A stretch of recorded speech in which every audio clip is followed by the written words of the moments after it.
Olá, muito bom ter você aqui. No programa de hoje vamos conversar sobre o workshop espetáculo Sobre Tons na Dança, uma parceria do Ministério Público de Minas Gerais com a Fundação Clóvis Salgado. O workshop inédito reuniu duas companhias, a Companhia de Dança do Palácio das Artes e a Companhia Favelinha do Coletivo do Centro Cultural lá da Favelinha, do aglomerado da Serra de Belo Horizonte. E o resultado desse encontro foi a criação de um espetáculo com inspiração antirracista, seguido de roda de conversa com alunos da rede pública de ensino.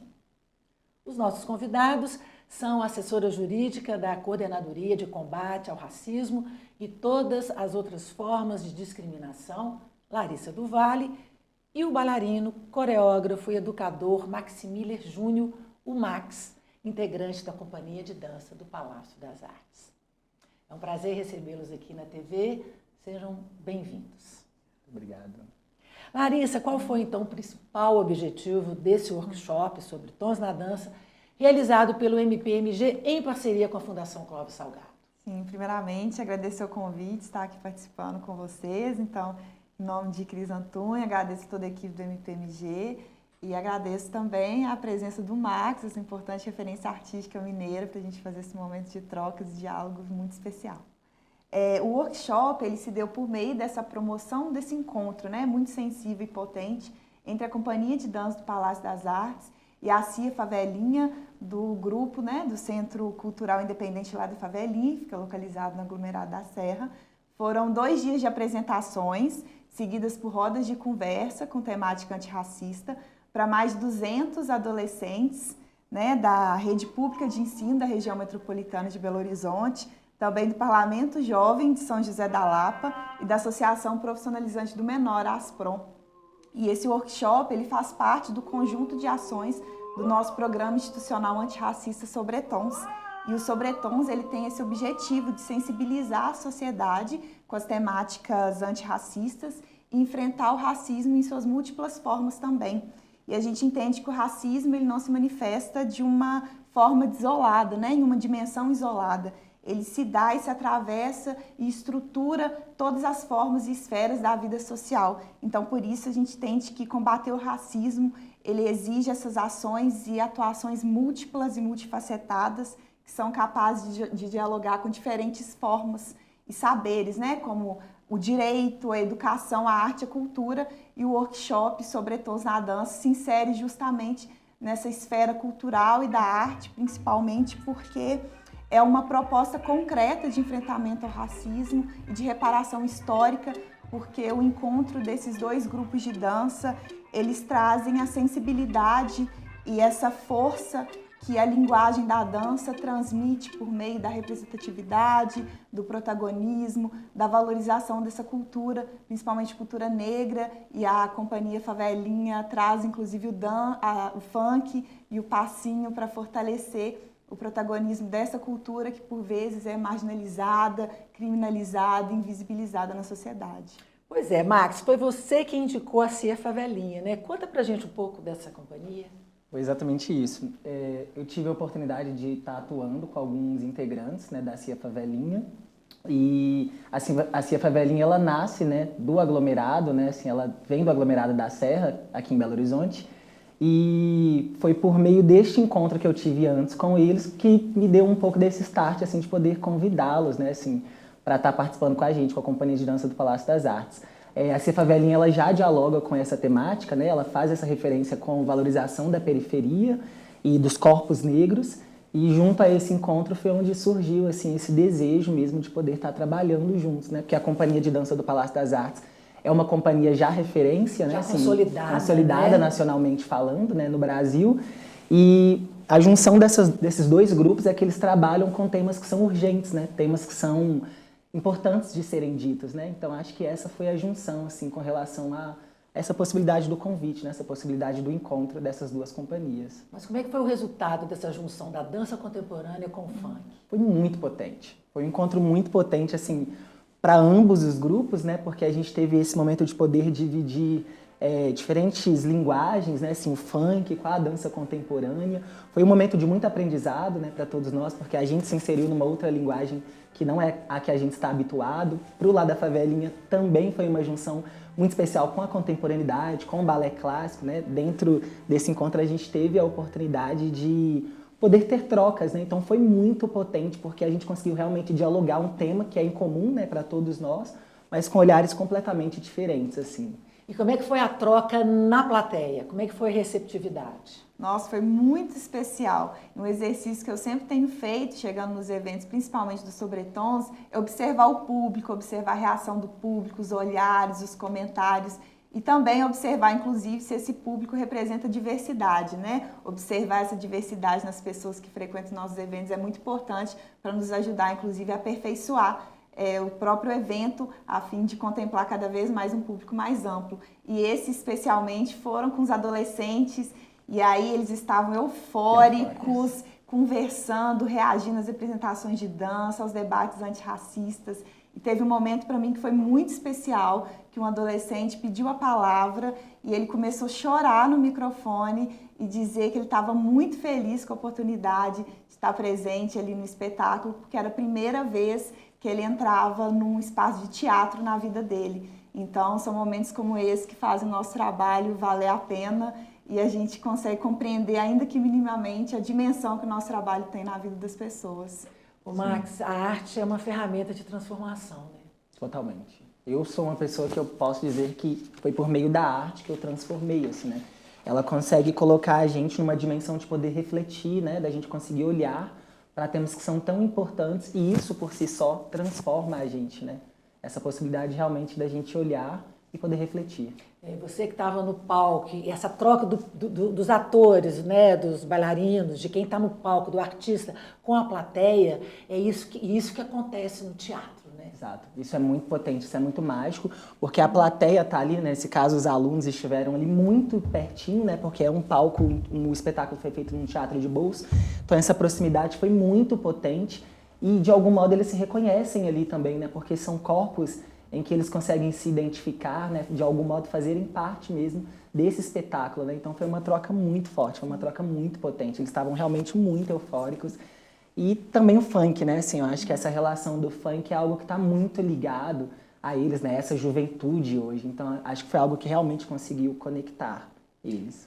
A gente faz agora o nosso primeiro intervalo, é muito rápido, voltamos já já.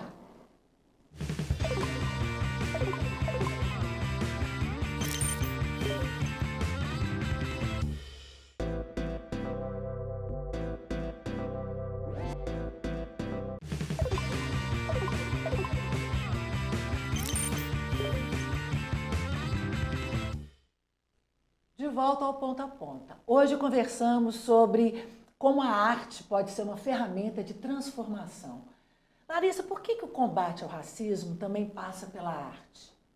Então, o racismo, enquanto essa estrutura que ela é socio-historicamente forjada para estabelecer relações assimétricas e desiguais de poder, ela não apenas subjuga a existência de pessoas negras, mas também invisibiliza tudo aquilo que cerceia a vida dessas pessoas negras, né? A subjetividade, a religiosidade, a intelectualidade e também a produção cultural e artística ao longo da história. E a gente entende a arte como esse campo muito potente de disputas de narrativas. Então, quando a gente percebe que a arte hegemônica, por muito tempo, ela não apenas invisibilizou artistas negros e negras, mas também produções e obras que retratavam de alguma forma estereótipos racistas, a gente vê que disputar esse cenário é poder criar novas formas de visibilidade para esse contexto, né? Então, a arte negra ocupando as câmeras, as paredes dos museus e os palcos é uma forma de romper com esse ciclo de invisibilidade e poder criar novas referências, inclusive para essas novas gerações que chegam, como foi esse público que esteve conosco no workshop Sobretons na Dança. O Max, como a dança, especificamente, pode ser uma forma de resistência ao racismo? Essa relação de resistência, né, da dança é pensar que um corpo negro, né, por si só em evidência, ele é um corpo político, né? Ele já é um corpo resistente. Então, a dança nesse lugar de poder refletir, né, de poder dar visibilidade, né, essa relação que Larissa acabou de dizer, o palco, né, o lugar do encontro, isso por si só já é uma resistência muito forte. Então, ela consegue promover na gente esse lugar de reflexão mesmo. E ter um corpo negro, né, em cena, com toda a sua potência real, isso por si só já é um lugar de resistência, né? Existe, então, uma estética antirracista na dança? A relação da estética antirracista na dança eu consigo perceber quando você tem esses corpos, né, com toda a sua história, com toda a sua potência ali, né, em evidência. E junto a isso, essa relação também da gente poder colocar pessoas negras, né, nesses lugares de direção, de criação, isso dentro da dança, né, isso vem como um processo de estética antirracista, né, dentro da dança. É uma possibilidade da gente conseguir caminhar, né? Larissa, quais são as conquistas na luta contra o racismo no nosso estado? Então, no estado são algumas importantes e eu queria dar destaque a duas. Recentemente, início desse ano, nós tivemos a lei que instituiu o Estatuto da Igualdade Racial do Estado de Minas, que foi uma força-tarefa muito forte da Assembleia Legislativa de Minas Gerais, inclusive contou com o apoio da SECRAD nesse fortalecimento. O Estatuto da Igualdade Racial, ele não apenas contribui para a promoção de uma igualdade racial, mas também estabelece diretrizes para a promoção de políticas públicas que tenham a luta antirracista transversal a elas, como na área da saúde, da educação, da arte, da cultura, da segurança pública. Então, essa é uma das conquistas. E uma outra que eu gostaria de trazer também é a implementação do projeto Tenório, Abrindo Caminhos para a Justiça Racial, que é um projeto desenvolvido dentro do bojo dos Sobretons, nosso programa antirracista, e ele tem por objetivo promover o ingresso de pessoas negras na carreira do Ministério Público de Minas Gerais. Nós tivemos um censo recente pelo CNMP que disse que quase 90% dos membros e membros do Ministério Público brasileiro são pessoas brancas. Então, esse projeto vem com esse intuito de reparação histórica. Para tentar mudar isso, né? Não é de uma hora para outra, mas tem que começar, né? Sim, porque já devia ter começado há muitos anos, né? Exatamente. Ô, Marcos, você vê a dança abrindo caminhos para a juventude negra nas periferias? Consigo perceber com certeza. Houve um avanço? Houve um avanço, né? A gente sabe que ainda, como você acabou de dizer, né? Assim, passou da hora, ainda é algo que vai caminhando a passos lentos, mas eu consigo perceber sim que houve um avanço, né? Visto a isso, a referência que nós temos de vários artistas negros, né? Assim, que hoje são exemplos, né? Assim, são referência para jovens artistas também, né? Mas eu consigo perceber sim, há um avanço grande na dança, né? Agora com essa relação de políticas públicas, com mais possibilidades de formação também, né? Para esses artistas negros. Mas é muito importante também, mais do que isso, a gente conseguir promover a continuidade, né? Assim, de uma ponta até a outra, né? Assim, desde a formação até conseguir ter o acesso realmente profissional para que a gente consiga aí continuar caminhando, né? Mas ainda existem muitos desafios, né? Para a inclusão de bailarinos negros em espaços tradicionalmente elitizados. Totalmente, assim, ainda... Como companhias do balé clássico, por exemplo. Exato.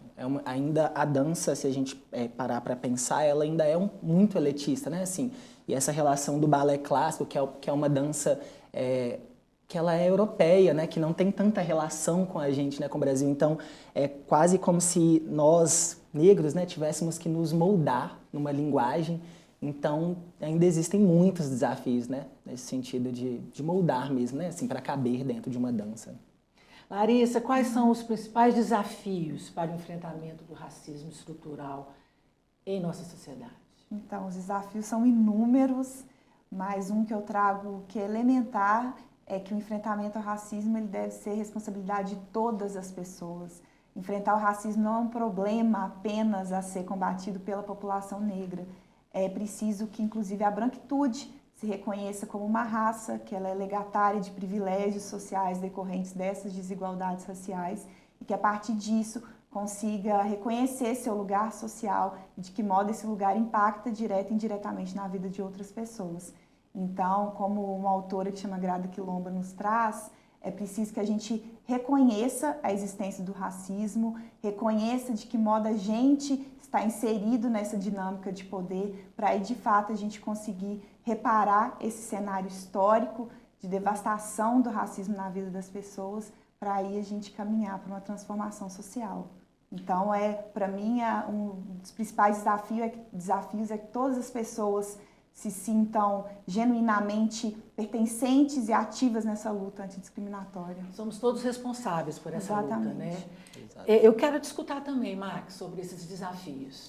A gente ainda tem muitos desafios, né, no sentido realmente de promover, de fato, a participação de todas as pessoas dentro disso, né? Assim, haja vista quando a gente está também falando de um processo que é de formação, que é de empregabilidade, né? Assim, há um desafio muito grande porque nós não temos ainda a representatividade de tantas pessoas, né? Assim, em companhias de dança profissionais, né? Assim, então, acho que é preciso cada vez mais a gente conseguir caminhar, né, assim, desenvolvendo mesmo mais relações públicas, formações, né, para que a gente consiga, de fato, ter esse acesso e a participação de todos, né, como um todo.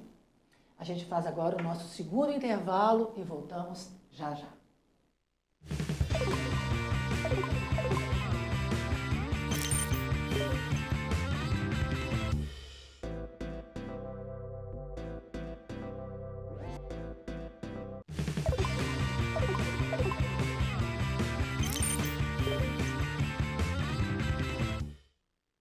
Voltamos. Hoje no Ponto a Ponto a gente fala sobre a dança como instrumento de denúncia e pertencimento. Larissa, o Sobre Tons, o programa antirracista aqui do Ministério Público, ele surgiu em 2023, primeiramente com ações voltadas ao público interno. No ano passado, este ano, ele está focado em ações para conscientizar toda a sociedade. Eu quero, por favor, que você faça então um balanço dessas atividades do projeto, sobre também falasse um pouco das parcerias e sobre a importância dessa expansão dos Sobretons. Sim, na primeira fase do programa Sobretons, nós focamos no letramento racial interno da instituição, porque a gente reconheceu que é importante ampliar o debate para entender como que os mecanismos estruturais do racismo agem dentro da instituição, para aí sim a gente conseguir avançar nesse debate para o público externo. Então, a gente teve a sensibilidade de olhar internamente para o Ministério Público. E, então, na segunda fase, após esse letramento racial interno, a gente expandiu o programa com o desenvolvimento de ações e parcerias muito importantes, como a Fundação Clóvis Salgado atualmente. Então, a gente desenvolve pílulas informativas, que são conteúdos informacionais e educativos, que são transmitidos em redes sociais, nos estádios de futebol, nos cinemas também. Algumas atividades culturais que a gente vem desenvolvendo, como orquestras, exposições artísticas, o próprio workshop, outras apresentações de dança. Nós também temos projetos vinculados aos Sobretons, como no caso do Projeto Tenório, o Projeto Ginga também, e fortalece por meio da educação, como no caso do podcast, que inclusive a gente acabou de vencer um Prêmio Nacional de Comunicação e Justiça. Sim. Com a primeira temporada do podcast, e na parceria com a Fundação Clóvis Salgado, esse ano a gente faz a segunda temporada em formato de videocast. Ô Max, em que momento da sua vida você entendeu que a sua arte também era uma forma de luta?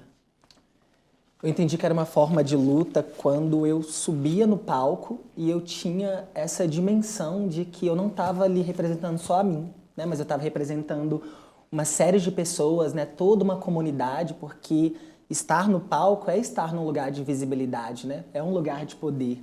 Então, em algum momento eu identifiquei e entendi que isso para mim era resistência, isso era a coisa, né, da luta mesmo em si. O meu corpo, um corpo negro, já era um corpo político ali naquele palco. Como é que é ser um bailarino negro no país, no nosso Brasil hoje? No Brasil, ser um bailarino negro tem muito essa relação de muitas lutas mesmo, né? São lutas diárias. E eu ainda sou um artista referência, né, para muitos jovens negros. Então, também carrego um pouco ainda desse olhar, né? Assim, um pouco desse peso, assim, né? E digo peso num sentido de entender a relação mesmo de representatividade, né? Porque ser um artista no Brasil já não é uma coisa fácil, já né? não é fácil. Mas ser um artista negro tem mais camadas, né? Porque eu carrego camadas desde a minha formação, né? Assim, o tempo é diferente, a receptividade para as coisas é diferente, tudo chega de um modo diferente. A oferta de trabalho é diferente. É diferente, exato. A gente consegue perceber isso quando a gente vai assistir os grupos, né? Assim, a gente olha para uma companhia de dança e a gente consegue, obviamente, perceber, né, quantos artistas negros estão ali Então, ser artista no Brasil não é fácil, mas ser um artista negro é um pouco mais ainda, assim. Você já sentiu que teve que adaptar o seu corpo ou a sua linguagem para ser aceito, especificamente no mundo da dança? Sim, o mundo da dança a gente tem uma formação muito forte, né? Ainda no balé clássico, a gente vem rompendo com isso na contemporaneidade, mas eu tive que moldar, né? Como um todo, assim, minha história, meu corpo, um corte de cabelo, uma maquiagem, de algum modo tudo consegue se transformar, assim. Então eu acabei, em alguns momentos, sim, tendo que me moldar, né? Ao mesmo tempo eu consegui compreender que a força que eu também tinha era isso, né? Era essa diferenciação. Então, de algum modo, isso é muito doloroso, né? Assim, da gente pensar, claro, tem que se moldar em algum momento para caber, né? Mas também consegui compreender que isso também era a minha força, né? Poder ser quem eu era, né? Mas como é que a gente pode romper esse racismo estrutural que atravessa as escolas de dança, as companhias de dança? É importante a gente pensar que cada vez mais a gente tem que ter a participação de todo mundo, né? Assim, e para a gente conseguir romper é realmente promovendo mais bolsas, né? Mais políticas públicas para que a gente consiga ter mais acesso. Eu tenho a sensação de que quanto mais, melhor. Né? Essa frase ela é muito boa mesmo, assim. E de algum modo eu acho que a participação mesmo desses corpos, né? Dessas pessoas em si, é uma maneira da gente conseguir romper, né? Nas escolas, nos festivais, nas companhias de dança, a gente precisa ter corpos negros trabalhando em companhias de dança, né? Cada vez mais. A gente precisa deixar essa coisa mais plural mesmo. Larissa, qual que é a sua avaliação sobre as políticas públicas voltadas para a dança? Então, as políticas públicas voltadas para a dança e interlocução com o enfrentamento ao racismo, eu acredito que avançaram em alguns termos que são normativos e institucionais, mas ainda eu acredito que enfrentam desafios muito profundos, inclusive de implementação e de efetividade. E aí um desses desafios que eu entendo é que, por mais que a gente tenha essas leis, é fundamental que para fazer uma política pública ser exequível, ela precise de um monitoramento adequado, precise de financiamento, é preciso também que as pessoas que estejam executando essa política pública, que partem do enfrentamento ao racismo também, elas passem por uma contínua formação educacional para que consiga também conduzir a política pública da melhor forma possível. Então, acredito que se a gente não tem esse olhar sensível para o desenvolvimento dessas políticas públicas, a gente não consegue, de fato, tirá-las do papel. E aí fica difícil que essas políticas elas se executem de uma forma prática e efetiva. Você gostaria de complementar, Max? O que a gente pode fazer para melhorar, né, colocar em prática essas políticas públicas contra o racismo? Uma coisa que eu acho muito importante, né, assim, isso aconteceu agora nesse momento do Sobretons, que é esse olhar para o falar de nós sem nós, né? Então a companhia, de algum modo, a direção da companhia me convidou para fazer parte, né, do projeto de algum modo, e eu acho que isso é uma maneira da gente poder realmente cada vez afirmar mais.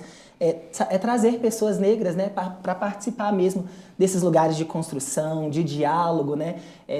Uma outra possibilidade também é a continuidade, né? Que é assim, essa relação do apoio, né? Da gente ter a continuidade da coisa em si. Porque às vezes a gente ensaia, vai lá, faz uma apresentação e acaba.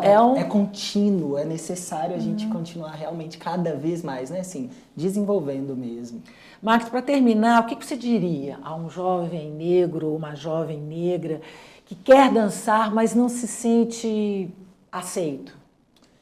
Eu diria que o nosso corpo, ele é um corpo necessário para a arte, né? Porque é um corpo político, reflexivo por si só. Eu diria que a nossa existência ela é muito importante para a arte e diria para que a gente consiga se olhar cada vez mais, né? Assim, não se moldar para caber, mas exatamente conseguir se colocar de algum modo mais firme mesmo, assim, né?